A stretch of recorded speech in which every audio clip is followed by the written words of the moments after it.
We're going to head to the voicemail of Truth and Reason. Hey, how you guys doing? Love the show. Just a quick question. With the Browns about to play the Patriots and Bill Belichick really knows how to scheme for your weakness, I can assume that he'll probably do the Browns like he did Buffalo last year, where they threw the ball 3 times the whole game and they just ran down their throats. But I guess my question is, with the Browns starting to make a couple moves here and there to try to shore up that defense, do you see him making the move for maybe Ndamukong Suh or even Daron Payne from the Washington Commanders, the feet on the block? Just curious to see what you guys think. Is there any potential help on the way? I mean, I know they signed a guy to the practice squad, but I still just don't think Taven Bryan's the answer. We need more help than just him. That's my question. Go Browns. As always, appreciate all of the voicemails. Tim, we keep hearing Ndamukong Suh. If they were going to do that, I think they probably would have done it already. Davidson is a guy who started. Payne's interesting. I wouldn't put that past him. What are your thoughts? With Suh, there must not be much left because nobody's brought him in.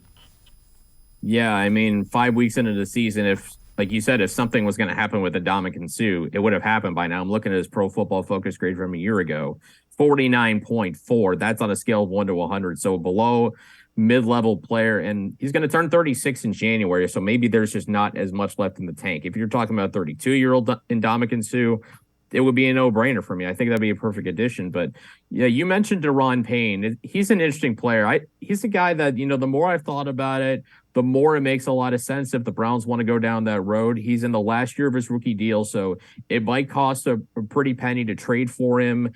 I think you would have to trade for him because I would imagine that Washington will do whatever it takes to try and keep that defensive line intact, which is one of the strengths of their football team.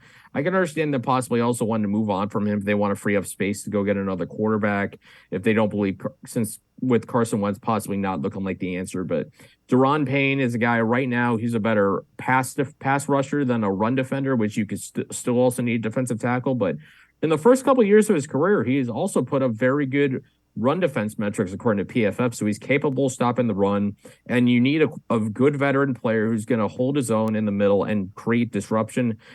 The Browns have tried to draft guys like that.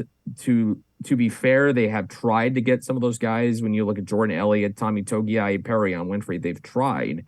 But Daron Payne's a guy who has done it at the NFL level. If there's a way to get him that's reasonable, I think it makes sense for Andrew Berry and the Browns to do that. And like you said, it's a move that I would not put past them to be looking into.